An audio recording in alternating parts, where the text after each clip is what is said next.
находитесь в одном из старейших музеев нашей республики. В 1957 году был открыт музей. Но вообще вот только установилась советская власть в далеком северном крае, и в 1921 году уже было решено, значит, открыть Валекнинский музей. Вот представляете, что здесь было, что молодая республика принимает вот такое решение в 1921 году. Но были такие вот годы. Ну и вот вы, значит, стоите у выставки «Алекнинский из рода в род». Это люди, некогда здесь жившие, люди разных сословий, национальностей, да, и они вот запечатлены на рубеже конца 19-го, начала 20-х веков.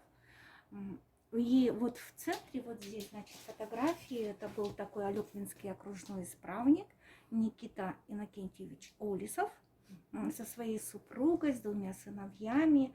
Он был сам из города Якутска, казачьего сословия. Затем, когда служба его в Алекнинском округе закончилась, он поехал в Якутск.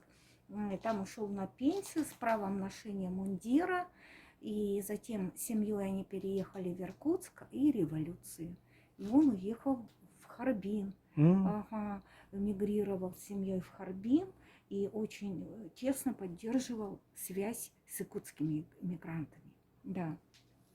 Вот через наш город, который стоял форпостом на Великой реке Лени, да, всегда проходили экспедиции. Вот посмотрите, вот даже вот на этих двух людей, да, видно, что это люди, которые шли дальше на север, здесь остановились, и вот их Ерофей Рисько запечатлел. Это же экспедиционная одежда, да, и ученые шли, вот Евгений Пфиценмайер был такой немецкий ученый, получивший российское гражданство, палеонтолог, биолог, ученый. Черский Иван Дементьевич шел мимо нашего города, и вот фотографии, которые, значит, Черский сделал в Алекнинске, они были обнаружены не так давно, 4 года назад, в Кунсткамере. 9 фотоснимков нашего города. И вот Иван Дементьевич даже присутствовал на открытии часовни. Вы в центре города видели часовню, да, у нас? Это было в 1891 году. Было ее освящение. И Иван Дементьевич это запечатлел на свой фотоаппарат. Значит, осенью уже, это я даже высчитала дату, он примерно у нас был здесь в конце мая 1891 года. Ну, проходим дальше. Все наши, значит, выставки снабжены хорошими стихами наших даровитых местных поэтов. Даже вот Петр Петрович сказал такие хорошие слова. Еще на Амуре Хабаров сам не был. Про Санкт-Петербург разговор не вели, а он стоял, словно малая крепость, на дальней границе российской земли. Отлично, правда? Да. И, значит, знаменитые алекнинские ярмарки, которые проходили здесь, как только Лена очищала след за льдом, шли ярмарки.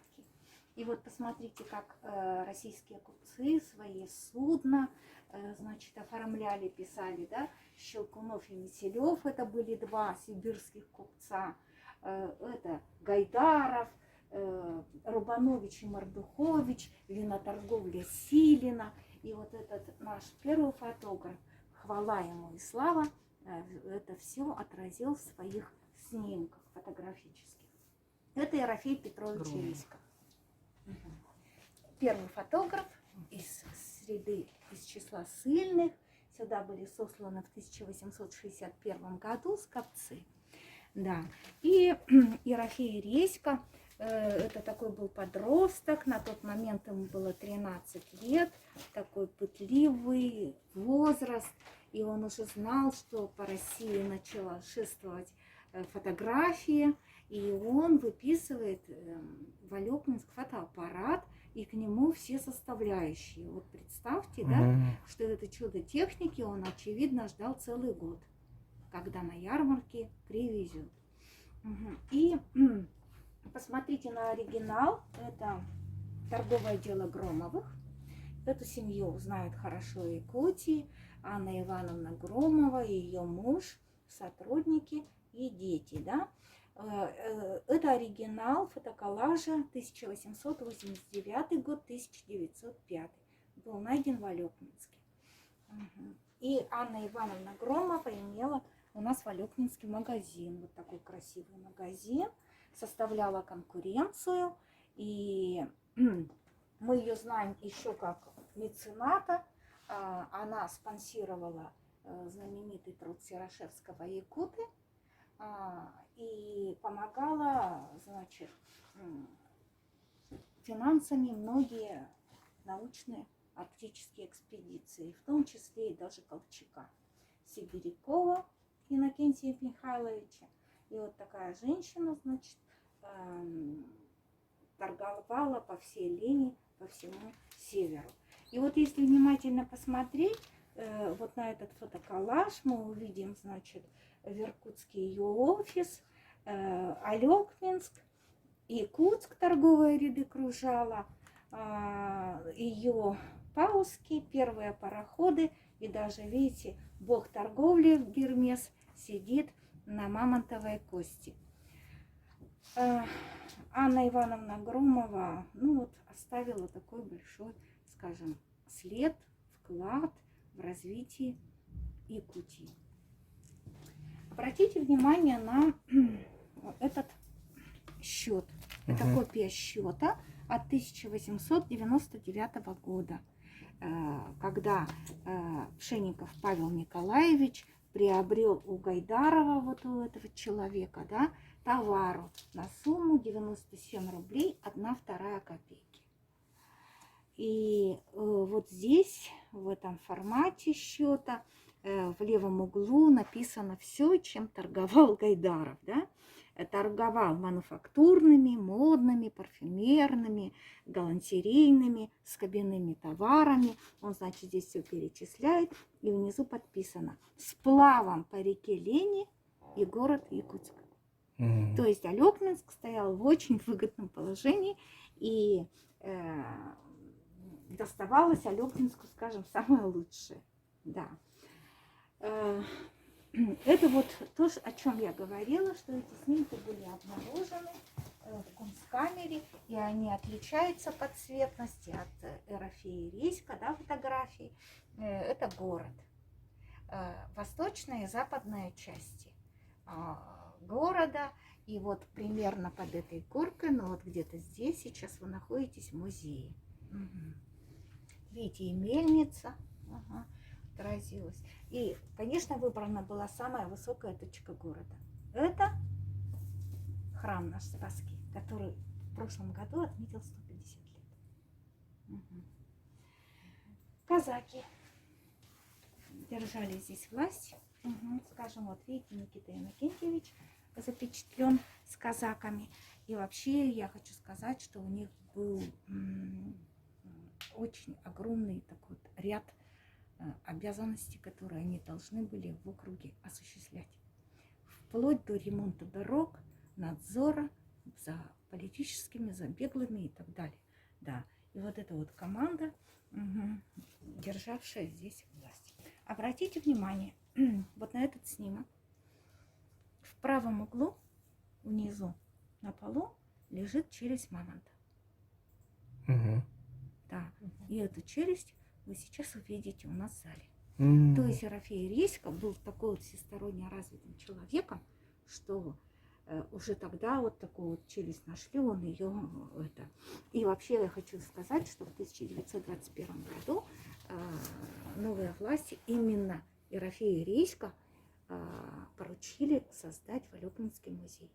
Было такое обращение к населению о том, что создается музей, приносите люди. Была выделена даже комната, но только это случилось в 1957 году. Вот такой был маленький острожек, то, с чего начинался наш город. И дата 1635. М. На 2 года мы младше Якутска.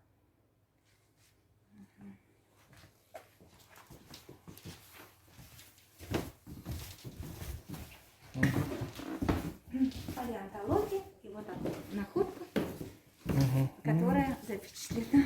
Ничего себе. Да. Я хочу обратить ваше внимание на то, что есть архивный документ, в котором якутский губернатор поручает Алекминскому окружному исправнику, значит, сделать снимки для Всемирной выставки в Париже в 1900 году. И в 1899 году он сажает Ерофея Риська. Они объезжают и народческие, и русские деревни, да, крестьянские, для фотографирования местности. И вот это одна из фотографий, которая ушла в Париж и была представлена в павильоне окраины России. Посмотрите, какая и подпись: «Семья бедных якутов у своего жилища».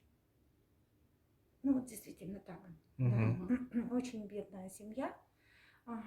И снимок постановочный, потому что вот этого человека попросили одеть одежду. Также ушел этот снимок последняя роса Алекминского округа. Видите? А почему последний? Ну, видимо, больше не было. Вот именно такой постройки старинной, это может вообще 18 века роса. Да. Слишком дорого было строить, я читала, и поэтому перестали. И вот последняя роса, да.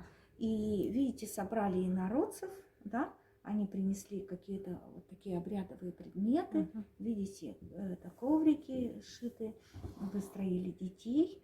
И мне кажется, что это в местности, вот тут вот какая-то вот речка, небольшая, либо это Кетчи, либо Улахануку. То есть последняя роса была там.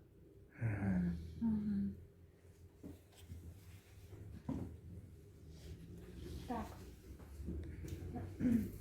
У нас и вот этот фотографический снимок ушел.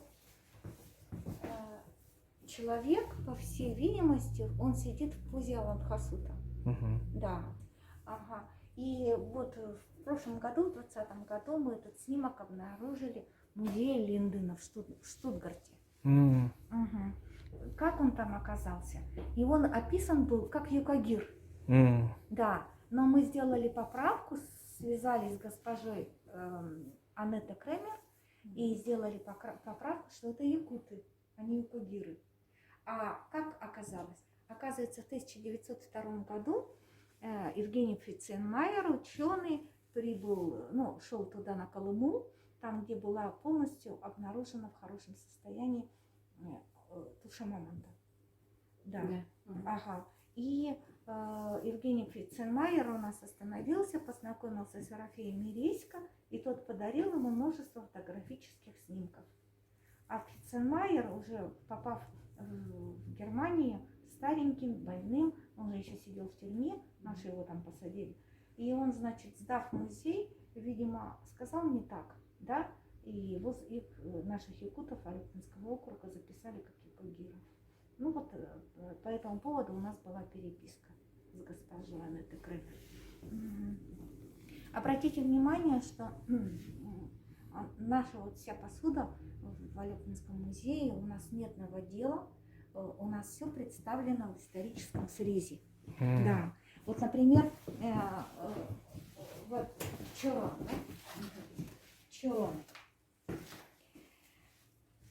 Так же, как и вот эта воронка. Вообще чуроны датируются концом 18 века. Да. Как вот они сюда попали? Вообще алекминчане очень хорошо всегда жили со своими соседями сунтарскими и свилюйскими.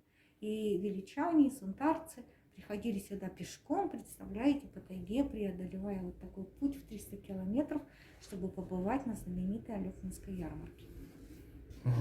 И они привозили свои изделия в том числе, меняли на муку. И состоятельные, богатые якуты, конечно, получали, да, меняли на муку. И очевидно, ну вот я думаю, что они попали сюда так. Обратите внимание на эту тарелку, да, хочу сказать, что вот неизвестный человек написал дату. 1843 год. Ага. И ПС поставил. ПС.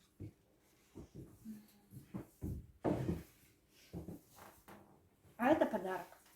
Это подарок, который сделала, совершила наша землячка. Она живет в городе Якутске. Ее зовут Николашкина Антонида. И она вот, посмотрите, какой сделала. С любовью стол написала 385 лет Лёгунецку, да? Ага. Ну и по всему периметру стола, видите, пущены колосья и камень чарей. Ага, сиреневое чудо Сибири, как его называют. Ну, пойдемте дальше. Вот этот снимок фотографический тоже ушел на Всемирную выставку в Париже. Ага, прием пушнин. Он очень удачный.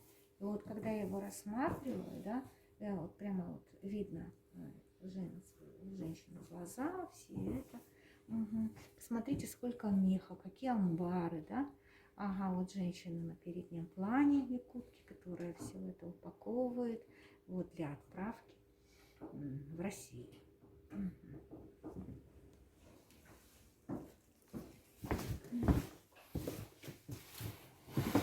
Эта экспозиция посвящена Иркутско-Якутскому почтовому тракту. Да, у нас на протяжении нашего, значит, протяженности пути было 28 почтовых станций. И собраны здесь все предметы, которым пользовались в ямщицких семьях. И вот такая прекрасная диорама. Ага, государевы ямщики сделал наш земляк села Улахан-Мунку Архип Павлов. И вот он показал вот эти фигурки, да, они сделаны из кедра. Да. Я просто видела, когда они были не в цвете, они были из дерева. И это он работал у нас в музее, смотрел фотографии. Вот действительно было так. Если посмотреть, это вот зимняя такая дорога, да, ямщицкая станция, ее наличие, вот говорит этот столб, да. Между станциями было 18-20 верст. И вот начинался наш путь от Каменки до Малыкана. Это путь 28 почтовых станций. Ты посмотри, какие лица. Да.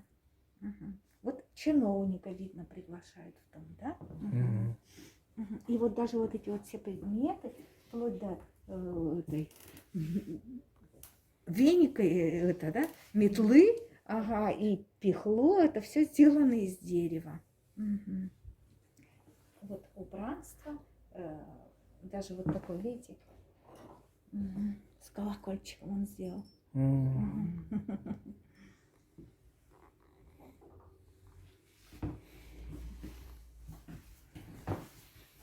Мы возвращаемся опять к первому фотографу, Ерофею Рисько. Вот он был, ну, скажем, передовым человеком своего времени. Это из книги Рисько, вот эта книга имеет его оттиск. Гоголь, том 2. И год, обратите внимание, 1902 год. Это фотоаппарат фирмы Kodak конца 19 века. Ага, вот такие вот пластины. Это все, значит, и оригиналы фотографий. И печать Ерофея Рисько. Обратите внимание вот на эту рамку. Она была найдена 2 года назад. И вот на фотографии в доме у Скопцов висит портрет Эриджи.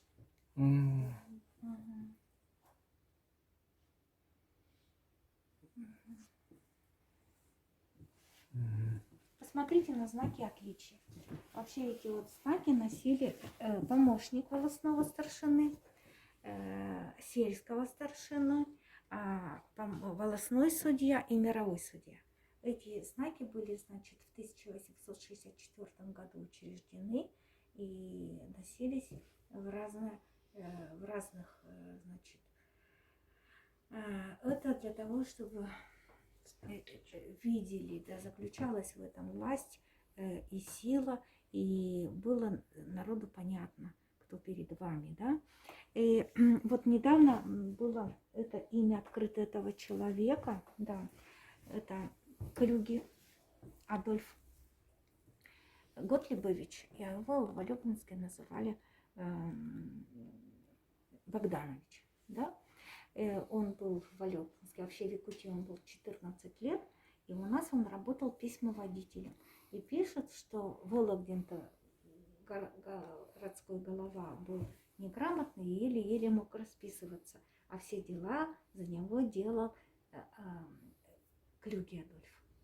И вы знаете, он вот был таким человеком, он очень хорошо дружил с Ильиным, постоянно ездил к нему, значит, говорил об открытии церковных школ, да, адвокатом даже он был.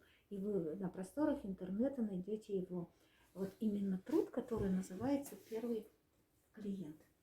Он там описывает, как он защищал в Олбуте неграмотного якута, который якобы совершил убийство. И вот Адольф, значит, да, Адольф Готлибович его защитил. И он ему подарил шкуру медведя. И вот он все описывает, как он добирался до туда, как они, значит, это увидели труп, как этот человек говорил, что я не убивал. Ему потребовался переводчик, потому что человек не владел русским языком. Очень интересное такое это, называется «Первый клиент». Но самые такие слова он сказал, когда уезжал с Алёпинска. Он говорит: зачем же я еду туда, где меня никто не знает? Как я вот буду продолжать дальше жить? Значит, я был в Якутии, в этом суровом крае, но мне полюбились твои берега, Лена, да? Я буду скучать по твоим, значит, по осени, по движущимся огромным льдам. И я буду и думаю, что вот я и мой труд здесь были не напрасны. Такие очень теплые слова он оставил, уезжая из нашего Алёпинска. Здесь отбывала ссылку соратница Ленина Мария Эссен. Эссен, она здесь акушеркой работала, и вот такой даже такая книга была в советское время, в издательстве «Детская литература» вышла «Побег из Алёпинска». Описывает, как Мария Эссен убегала из Алёпинска. Помогали ей в этом ямщики. Это сейчас очень редкое библиографическое издание, скажем так. Да. И имя Мицкевича. Он у нас здесь работал тоже доктором и даже женился на Алёпинской, на Олимпиаде Николаевне. Потом они уехали в Среднеколымск, он там тоже врачевал и даже написал такой труд, как у якутов, вот была болезнь эмерячки. Да? Мицкевич написал об этом. Затем они, значит, в Москве, он в революционную деятельность и даже одно время работал директором музея истории марксизма-ленинизма.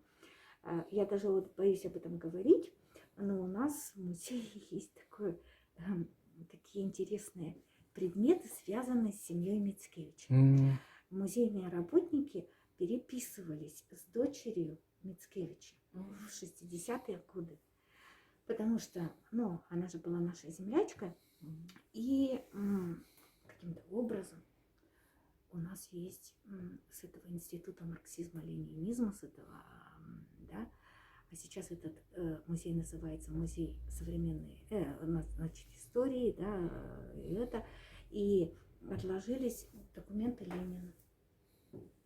Да, даже такой опросный лист, который Ленин проезжал границу Финляндии, пункт Торнео.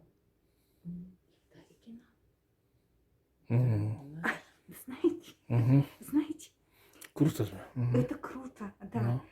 Вот я бы его выставила, но негде. Это же должно быть все по тематически, да. И, значит, и анкета Ленина, которую он составляет и пишет о том, что он журналист. Да, журналист.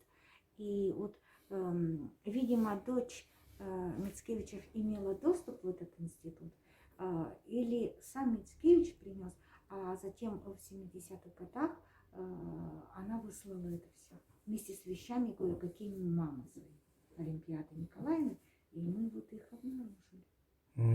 Да. Поэтому находок на самом деле очень много. Ну и я хочу сказать, что вот такой вот, познакомьтесь, пожалуйста, это 1907 год, иллюстрированный каталог, оригинал, да, домашнего хозяйства. А я сделала это копии. Вот вы можете посмотреть и даже понять ценовую политику того времени, что сколько стоило. Да, это очень интересно, да, что было, вот видите, спиртогазовые печи «Идеал», здесь есть еще и кухонные плиты, камины, детские возики, ага, денежные шкафы, вот люльки железные, даже кресла для больных. Угу. Все указано, что сколько стоит, материал указан, но больше всего меня поражает, что был линолеум. В 1907 году и изготавливало его товарищество русско-французских заводов в Риге. Да.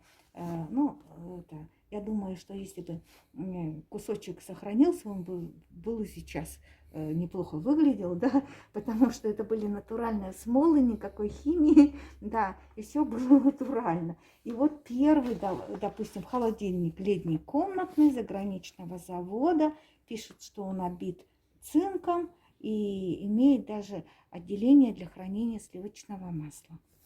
Да, вот такой вот интересный, значит, то же самое, 1903 год, но это уже для состоятельных людей. Это склад часов серебряных, бриллиантовых, золотых, да. И вот я тоже изготовила копии. Посмотрите. В принципе, не изменилось ничего. Да. И ювелиры не придумали ничего нового. От брошей, да, до сережек, браслетов. Вот здесь вот часы впереди, видите? Часы. И что мне нравится, мне здесь вот очень нравится, видите, такие вот современные, как булавки, да? Да. Ага. Это, наверное, галстук, да, или куда-то? Да, ага. На лацкан пиджака. Да, ага. И вот посмотрите, сережки вот такие, помню, были раньше, да? Ну как, и сейчас Да, носят. вот снежинки вот эти. Да, да. И вот что мне нравится здесь, это изделия такие из серебра, вплоть до сумочек. Я думаю, что вот пояса из серебра, подстаканники, да? Ага, для трости, да? Сумочки. Очень красиво, мне нравится. Ну и вот это цены. То есть, сидя в Алёпинске, нужно было, разносили каталоги, жители знакомились, у каждого, значит, торгового человека был свой поверенный в делах, оставался в Алёпинске, в Якутске, и можно сделать было заказ. А отправить этот заказ можно было с ямщика от Якутска, до Иркутска же шел трак, а там уже и поезд, железная дорога, и уже через год, конечно, люди с нетерпением ждали прибытия вот этих паусков. Да. И вот посмотрите, у нас какой сохранился ткацкий станок, которыми женщины в Алёпинске сидели, делали такие дорожки. Это оригинал? Да. Он в прекрасной сохранности. Да, ну там кое-что подделали, конечно. И вот у нас есть прялка. Вот у нас есть такая литература, которую скопцы выписывали. Вот они беседы о том, как из ивовых прутьев сделать корзины и так далее, да? И вот видите, это же в Алёпинске делали, плели. Сундук, корзины. И вот посмотрите технологии. Все вот тут написано. Год. Давайте посмотрим год. 11-й. Как из ивовых прутьев всевозможные корзины сделать, ширмы, экраны и так далее. Мгм. И вот скопцы были очень такие люди, я вам скажу, образованные. И вот эта вот книга, она, значит, как сделать, вот видите, теплицы, оранжереи, парники. Год 904. 4. И вот здесь даже есть, видите, рисунки, да, какие могут быть оранжереи. Да, оранжереи, вот парники, их рисунки, чертежи. И это вот все применялось и в Алюкминске в том числе. Овощеводство это пошло же с ними только. Мгм. Да.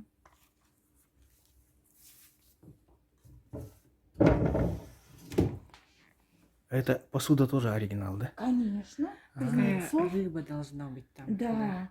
А это вот такое блюдо, оно я видела в Эрмитаже, когда вот там заходишь, да, и вот где царские особы, да, и это у них полностью сервис.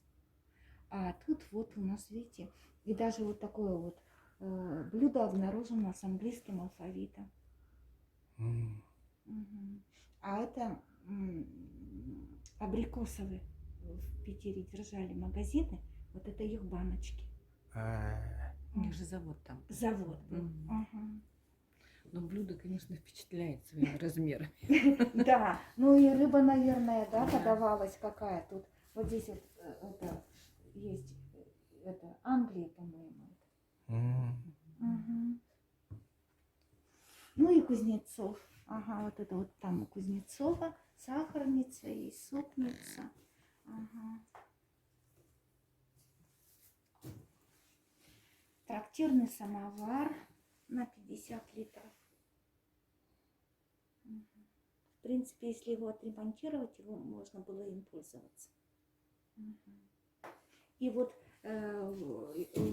значит, пособие, как сделать из его вот, это, да, прутья. И вот уже, пожалуйста, скопцы делали, вот галереи в Якутии тут. Мгм. М. Такие корзины. И вот посмотрите, мальчик пришел, сфотографировался с картофеля. Мгм. Мгм. Это же тоже вот такая корзина. Мгм. У нас все аутентичное. Вот, например, это ведро, оно держит воду до сих пор. М. Мгм. Мгм. И вот посмотрите, каким подойником пользовались скопцы из дерева. М. Вот это вот сделано из единого этого, ну, скажем, сучка, ага, дерева.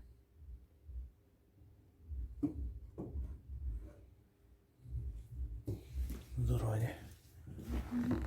А потом они в Америку переехали, по-моему, да? Кто? Скопцы. Нет, они здесь у нас все умерли. А, все умерли, да? А потомства у них не было? Нет. Не было, да? Они же были оскоплены. А, Поэтому и не было. Да. И у них не могло быть детей. а. Ага. И вот у нас есть свод законов Российской империи за 12-й год, да? И я вот когда его полистала, я поняла, что сегодняшние депутаты Государственной Думы не придумали ничего. Они все берут отсюда. А. Да, вот все берут оттуда, с той России царской. И у нас есть устав Алёкминского золотопромышленного предприятия. Ага. Он вот такой тоненький. Сейчас у нас устав в учреждении вот этот устав. А. Да. А там все очень четко, параграфов 12, и никаких вот таких оборотов слов, каких-то хитросплетений юридических нет вообще. А. Все очень просто. Ага. Да. Проходим дальше. Всего в округе было 13 церквей. Мгм. Ага. И от рождения до тризны все были оцерковлены. Да. И у нас вот, храм, этот Спасский собор, вот он стоит сейчас, да? Ага. А вот такой был в 97 году, там пожар случился. Ну, раньше он был в советское время клуб, да, колокола были убраны, клубом был. Потом, значит, там учреждение было как бы комбинат, был трикотажный цех и так далее. Ну и потом, значит, с прихода сюда Евсеева, Алмаз-Анабара, было принято решение, Русская Православная Церковь, это Якутская епархия, приняли решение его восстанавливать. И пригласили, знаете кого? Рудольфа Шельца. Есть такой человек в Якутске. И вот он, когда приехал, у него есть какой-то прибор, которым он смотрит оклад здания. И оклад, глубина оклада была 3 метра. Ширина 2 метра. И он сказал, восстанавливайте, все нормально с окладом. Вот 150 лет Божьему дому. Шельц тоже. Олег Минский зять. Да, Вера Михайловна, да? Да. Супруга. Ну и в Спасском соборе была отличная библиотека церковная. И вот посмотрите, 1888 год, «Сила Всевышнего». Это такое было еженедельное издание, церковно-певческий сборник. Это все Спасского собора. Ну, и на эти кресты в сюрях посмотрите, которые носили состоятельные, богатые якутки. Тоже сохранен и найден у нас в Алепинском районе. Обратите внимание вот на эту картину, да? Она называется «Открытие памятника императору Александру II в Москве». Это литография, эмаль на металле. И вот многие, когда вот приезжали сюда, она висела вот напротив, и говорят, странно, особенно когда вот к нам дважды в год приходил теплоход Демьян Бедный. Там же туристы со всей России, иностранцы. И вот две женщины, они так стояли, говорят, мы ни в одном музее не видели в России. Ну, вот такую литографию. Откуда это она у вас? В таком далеком крае. Ну, а история говорит о том, что 3 человека выезжали на это торжество, когда царю-освободителю открывали памятник, да, в 1898 году. И я решила, значит, по моей идее, эта картина должна висеть была здесь, я ее понесла и ахнула. На той стороне вот все, что касалось царя, все же уничтожалось, да. Даже такой вот плакат у нас был, оригинал, когда стоит крестьянин в лаптях, в рубахе, и у него под ногами символы власти царя. Да? И думаю, я тоже задумалась, ну вот имеется такая картина, и когда я ее, значит, решила вынести, я ахнула, я увидела здесь вот портрет этой женщины. Правда, что? И я, чтобы не снимать, решила напечатать. Ну, я когда рассказываю, мне говорят, снимите, пожалуйста, покажите. То есть это нарисовал, смотрите, Тура-Лысов Георгий. Первый театральный художник. Да, а он же наш, Кавказский. Да, и он начальное образование получил у политических сынов. И вот, чтобы сохранить, да, вот эту картину, он нарисовал, очевидно, портрет своей бабушки, может, мамы. Да. Да. И поэтому она жива. Да. Все гениально просто, Ну, да? молодец. Да. И вот мы имеем такую литографию. Мы знаем, что случилось с этим памятником. Он был полностью весь уничтожен, а вот этот постамент сохранили и решили туда в советское время поставить Льва Толстого. Закрыли балдахином, весь мрамор убрали, и только в современной России, по-моему, когда президентом был Медведев, открыли памятник на прежнем месте. Но он не такой помпезный, скажем, он очень скромный, но символы власти, сидят 4 льва, идет во весь рост царь, и написано «Царю-освободителю от благодарной России». Ну и вот эти вот 2 снимка, это тоже Черский Иван Дементьевич сфотографировал окончание строительства часовни и ее освещение. Видите, еще лежит строительный мусор. Да. а освещение уже идет. А потом ее вот так вот перегородили Мгм. очень простеньким таким этим, и к ней всегда были крестные ходы. Какие литвинчане молодцы. Я хочу сказать, что когда царь случайно, чудесным образом избежал смерти, на него уже было очень много покушений, да, в Москве, вот когда взрывали поезд, до литвинчан это донеслось, и они начали писать прошение, что в честь чудесного избавления государя-императора от неминуемой гибели мы просим это, значит, в Алёкинске установить часовню. Да, а пока они писали, пока это все доходило, царь был убит. И тогда они назвали ее это Александра Невского. Да. Вот поэтому, да. А я вот все время думала, почему именно Александр? Как это? Крест настоящий же сейчас, да? Да, да. А И вот... там внизу там что-то там написано, вот мы так не смогли разглядеть. Да. И вот знаете, они как писали такие слова хорошие.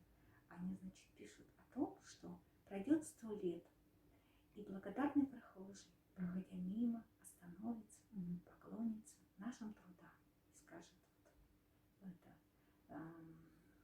что мой предок в честь такого события, значит, установили здесь часов. Были собраны деньги, и в основном это были жертвователи. Было построено. Ну, часовня, она такая, по-моему, единственная, что ли, вот Да. в Якутии, по крайней мере, потому что она не совсем такая якутская, во-первых. Да. Она какая-то на стыке двух культур, можно сказать. Да. Такая вроде европейская, но не европейская, ну какая-то она такая своеобразная. Беседка типа, да? Вот, а мы, наша, вот здесь же рядом была раньше в советское время школа номер 1, да? И вот на переменах забегали сюда и считали, что играют в беседки школьники. Ну, и у нас очень интересная история вот с этой бутыли. Вот она описана, бутыль стеклянная, да, внутри которой собрана, значит, церковь. Это Николай Чудотворец 3 часа в купели стоящий, а с той стороны в доме благочестивых родителей. И эту бутыль в 60-е годы передала жительница села Клячи Антонова Аграфена Николаевна. И у нас сейчас такая программа называется «Госкаталог» или «КОМИС». Комплексные автоматизированные музейные информационные системы, где мы все до 92 года, все предметы, они относятся к собственности Российской Федерации. Описывается. Все музейные предметы. И, значит, вот у нас молодой человек, главный хранитель, работает в этой программе, и он описал вот эту вот, значит, это бутыль стеклянная. А оказалось, нам тут же звонят. Оказывается, вообще музейщики капитально все это смотрят. И они говорят, вот как в таком дальнем крае у вас эта бутыль? Историю расскажите, пожалуйста. И оказалось, что это вообще называется паломническая Евлогия. Евлогия – это как вот церковный сувенир. И делали такие бутыли монахи в Оптиной пустыне, в других монастырях, и паломникам продавали их. Значит, может быть, Солёкинская, очевидно, кто-то был паломник, который в память о посещении, ну, может, в Палестине был, привез, да, этот церковный предмет. Почему бы и нет? И самое главное, вот этот Шуйский историко-литературный музей выпустил книгу «Евлогия в сосудах» называется. И они включили нашу бутыль, где она имеется, где она стоит. Да, и нам очень было это приятно.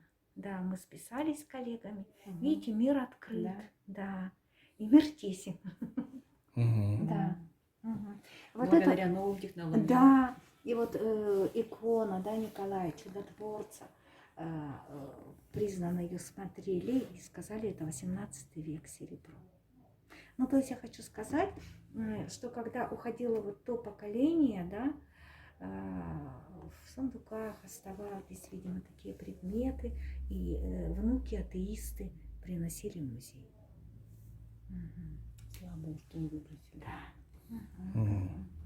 Да. И вот эти вот покровцы, это китайский шелк. Да. Это все вот церковная утварь в своем оригинале.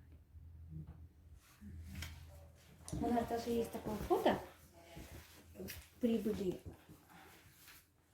на ярмарке купцы, да? И на льдине, огромной льдине, стоит этот колокол. И он у нас. М. Мгм. И раньше считалось, что он пожарный, но нет. Посмотрели церковные лица и говорят, там, это церковный колокол. М.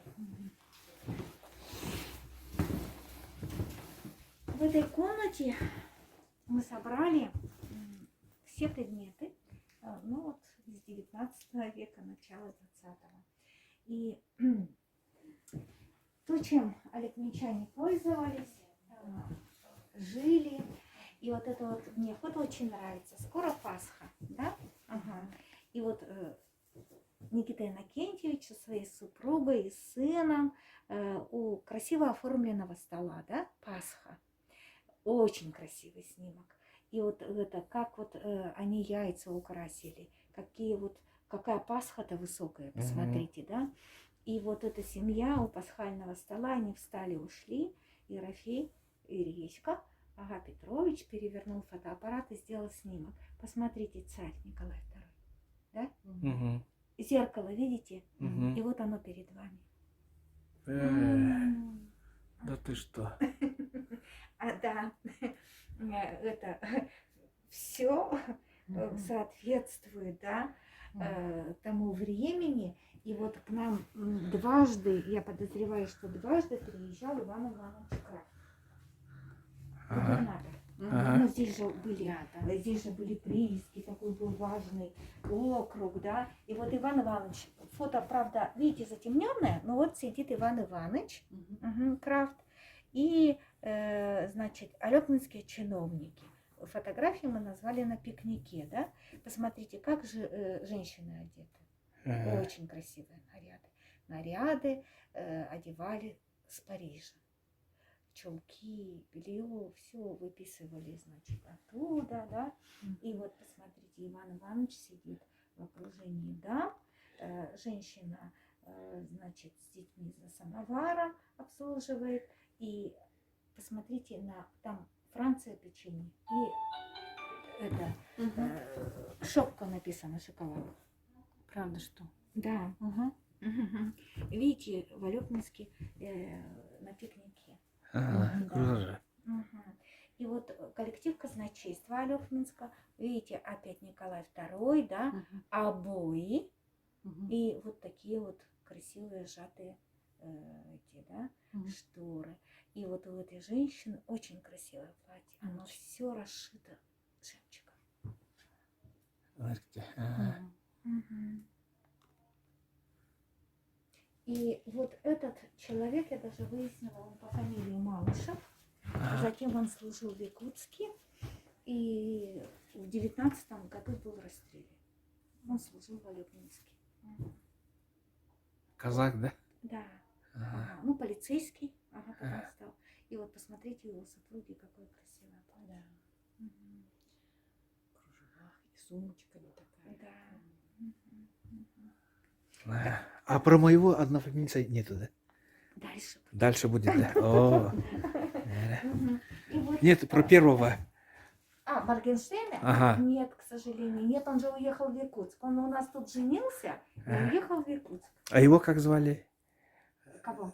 Ну, Моргенштерн, который после крещения. Николай Барамыкин. Николай Барамыгин? Да. Ага, да. Мгм. Лейзер Моргенштерн, Лейзер, да. Лейзер. Ага. Ага. Вот В посмотрите. 1844 году крестился. Родился. Родился. В 66-м В крестился. 1866 году В крестился. 1875-м уехал в Якутск. В 1875 Стал уехал. мещанином. Стал мещанином. Да. Ага. То есть разбогател. Вот Мгм. посмотрите, это будильник Англии. М. Мгм. Англия. И посмотрите, как в Алёкминске написали перевод. Завод. Перевод. Вот написано. М. Да? Мгм. Завод, звонок, да? Мгм. Мгм. Нацарапали. Да-да-да. Да, чтобы не ошибаться, значит, это. Вот эта машинка образцовая Ундервуд. Мгм. Да. Тоже, ну, скажем, очень она, конец 19 века, она уезжала в Якутск, и даже в 70-м году вот этот человек, он говорит, я печатал на ней свою дипломную работу, Ничего себе. когда учился в университете. Да, то есть она готова только вот сюда ленту вставь, да, и она это все у нее хорошо. Ну и обратите внимание, это 1890 год, немецкая машинка, оригинал Веритас, ага, истина, да, оригинальная истина. И вот посмотрите, перламутровые вставки, да, ага, ручка из фарфора. И вот такая у нее крышка красивая. О, это крышка, я думала, Да. сундучок стоит. Нет, это крышка от машинки. И она еще, видишь, закрывается. Да, она закрывается. И вот посмотрите, все-таки вот немцы есть немцы, чтобы швея не вставала, вот она сантиметровка. Да. О, Да, Мелочи, да? да. ну вот продумали. Да, очень продуманно. Ага. Посмотрите, вот такая вот дамская, посмотрите, сумочка, кожа. А как вышиты Да. цветы. Мгм. И она вот так вот вся вот так вот раскрывается. О. Кожа. Милая очень вещь. Ага. Ну, А фотография вот молодых девушек, это какого года примерно? ну, это 20-е годы. А, то есть после революции уже, да. Мгм. А эта девушка тоже? Это мы не знаем, к сожалению. Мгм. Дореволюционная, кажется, да? Да, дореволюционная. Ага. Часы сколько стоят? Да, часы, они просто маятник был, кукушку сделали в советское время. Да. Да. Мгм. А, Мгм. А посмотрите, какая оригинальная, очень красивая лампа, да? керосиновая, да? Красивая лампа. Носик. Очень красиво. Ага. Ага, Ну, пойдемте дальше. ага.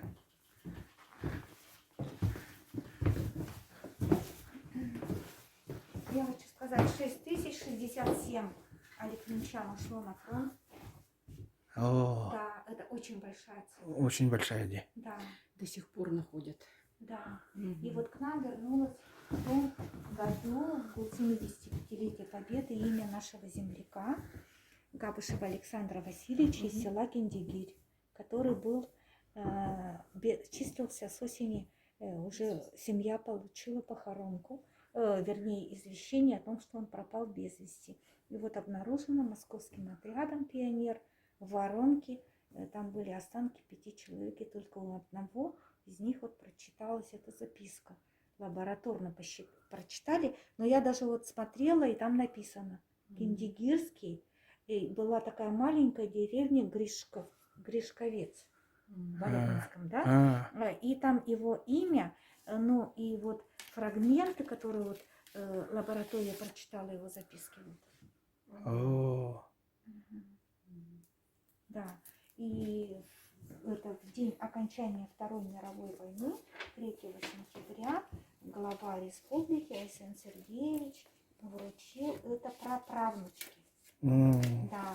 А вот его супруга говорила, ну, уходя из этой жизни, она наказывала своим детям: ищите отца. Как и так вот человек-то потерялся. А те уже уходили, уже просили своих внуков. И вот в год 75-летия только вернулась. И вот имя, это наш первый генерал из Алепинского района, Котельников Леонид Иванович. Генерал-майор, участник 3 войн, и он погиб в октябре 41 года, командовал Московским народным ополчением. Это самые страшные года, когда на фронтах была неразбериха, скажем так, да. И вообще у нас такая была информация, под Ржевом погибло 42 аликминчанина под Ржевом. А это 43-й. То есть я хочу сказать, что эта цифра будет всегда меняться. Да. Поиски и так далее. Да. И это аликминчане, которые воевали в Афганистане. Это, значит, в конфликтах таких локальных на Северном, ну, на Кавказе. А это погибшие в Чеченской республике. 5 человек. Ага. И вот наша землячка из поселка Заречного, Борисова Елена, она ездила в Волгоградскую область и значит, принимала участие с якутским поисковым отрядом. Они там работали. И вот она нам отдала то, что она сама своими руками нашла. И я решила отгородить пулеметной лентой. Это немецких солдат, это советских солдат. Ага. И вот посмотрите, вот это номер 10, да? Это бакелитовый, пузырек с обеззараживающим устройством выдавали каждому немецкому солдату. И мы, когда его вскрыли иголочкой, там настоящий хлор. Это им давали обрабатывать руки. Да. И то же самое, это уже они отсюда, видимо, брали, разводили. И вот это, такой имели раствор немецкие солдаты.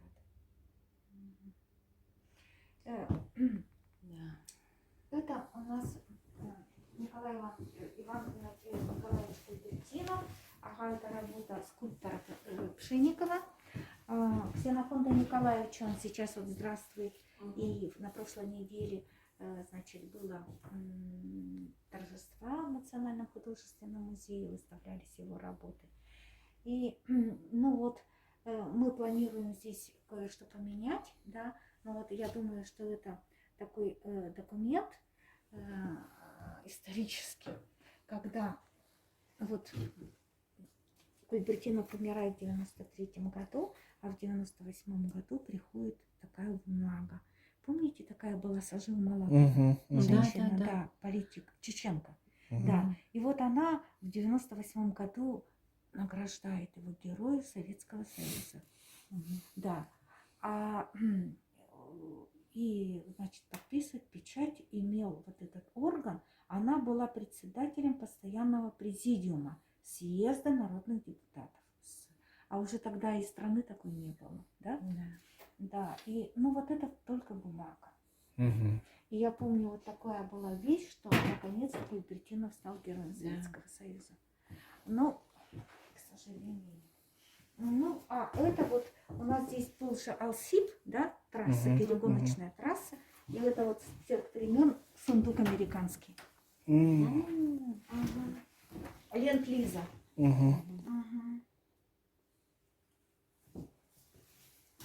Американские товары вот здесь тоже во время войны появлялись. Женщины распускали американские кули, и вязали вещи, шали. Из американских кулей даже шили платье. Была очень качественная, видимо, ткань.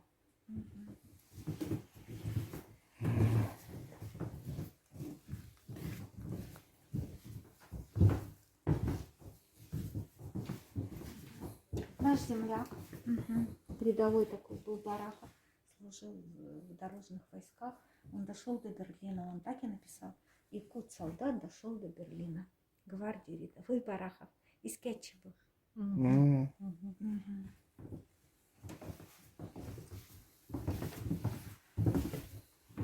такая диорама. Ее автор Константин Васильевич Расторгуев. Художник такой был. Он приехал сюда в Алекминск. И это рук его творения. На самом деле мне эта диорама очень нравится. Он показал Алекму, осенний день, да, уборочная пора. И здесь было выведено 2 сорта отличной пшеницы. Сорт пшеницы называлась теремок, один сорт, а второй якутянка. Хлеб получался очень вкусным, сытным. И это наши соседи многие вот приезжали и говорят: дайте хоть горсточку, мы себя расплодим, да. Такое время. Чем вам не 3D или не 4D, да? А сейчас это долина Анях, это где будет проходить ИСЭХ. Вот в этом месте. Также будет видна Лена, притоки ее, речки. Вот так вот. 7 героев социалистического труда вышло с Алекминской, значит, земли. Имя Скачинского. Был такой, он был здесь рожден, политически сильный был отец и мама его. И он здесь, значит, родился у нас. Мгм. И в 7 лет семья отсюда уехала, но он связи с родиной не терял. И в Москве есть институт горного дела имени Скачинского. Да. И когда его супруга, вот она отправила его личные вещи, как это, фотографии, его портфель, его чернильный прибор, он, и вот даже есть телеграмма, которую он отослал в Алёпнинск, да, председателю горисполкома Орлову: благодарю за поздравления, желаю моим землякам, да, успехов. Это значит, однажды был такой курьезный случай. Приехал теплоход Демьян Бедный. Ну и тут, значит, люди ходят, я уже тут рассказываю, мужчина здесь остановился и говорит: а вы почему Скачинского себе повесили? Я говорю: что значит повесили? Он говорит: так я в этом институте учился горного дела. А что, говорит, вы его себе? Я говорю: ну что значит? Я говорю: он у нас родился. Да ладно вам. Я говорю: а вам кажется, что именно профессора все должны непременно родиться в Москве или Петербурге? Он у нас родился. Он был так удивлен, здесь сфотографировался, жену свою попросил, чтобы она его засняла. Ну, вот такие вот, да. Попов Кирилл Егорыч прошел всю войну, фронтовик, лесная промышленность. Кирилл Егорыча до сих пор вспоминает в поселке лесозаготовителей в Чапаево. Говорят, какой он был отличный руководитель. Вообще мы поставляли же лес, даже в Японию уходил наш лес. Ну и вот ваш тезка Николай Константинович Барамыгин, да, Хлебороб. Обратите внимание, это оригиналы его наград. Звезда Героя социалистического труда и орден Ленина. И вот когда у нас даже есть его пиджак и косоворотка. Да. Вот такой был человек Николай Константинович. Но, видимо, награду свою постоянно носил. Видите, она какая? Этот Михаил Семенович ныне здравствует.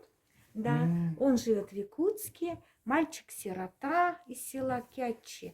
Уехал, там обучался рабочим специальностям, строил Якутск. Он отличный собеседник. Я в прошлом году с ним встречалась. Я вышла, да, в Якутске от него. Стою, и такой холод, декабрь месяц. Я стою, я как будто вышла с кинотеатра. Мне показалось, что я посмотрела фильм. Вот так он рассказывает. И вот, что самое главное, да, он ходит на подледную рыбалку. Ему 95 лет.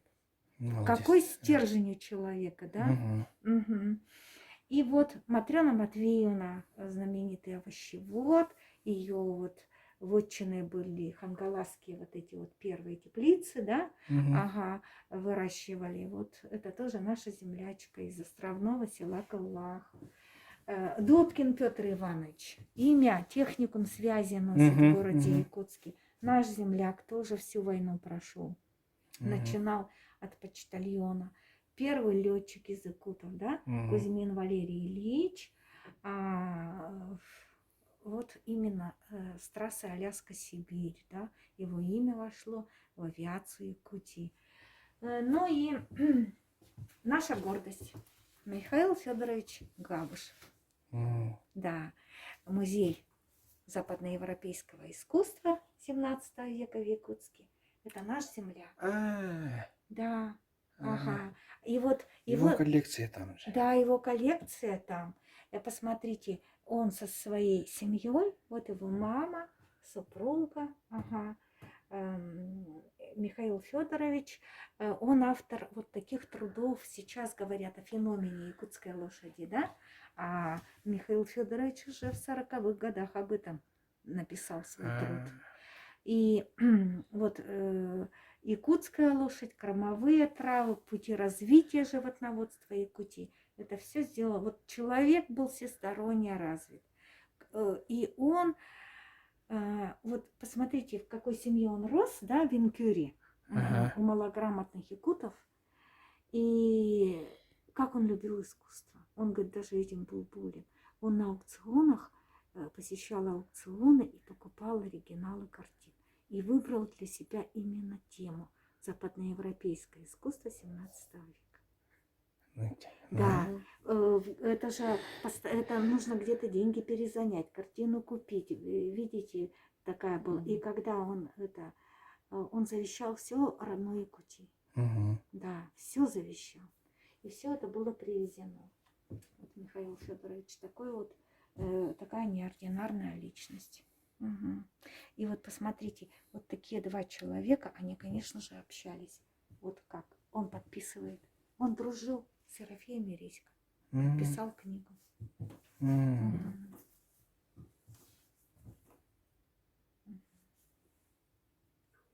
51 год. мгм, м, Ну и последний зал. мгм, Природа Алёпа. мгм. Здесь открыт был первый в республике заповедник. Да. Уже тогда, в 70-х годах, задумались о том, что нужно сохранить для будущего заповедные такие вот места. Да, бореальные леса здесь у нас развиты, и заповедник Алёпинский работает. Хочу сказать, что все хорошо. На базе летнего, значит, там Джикинды создавались,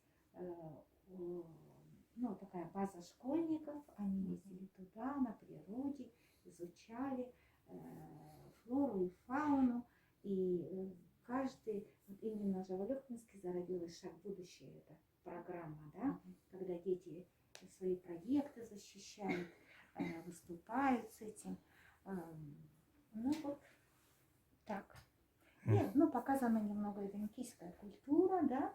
И, конечно же, мы не забываем, что Глафира Макарьевна была такая Василевич, которая жила в Петербурге, и она была ученым тунгусоведом. Она садилась с красноярскими венками до Алёпны, всегда путешествовала в своей экспедиции. И Глафира Макарьевна издала азбуку для венкийских детей. Мгм. Женщина с польскими корнями. Мгм. Ученый тунгусовед.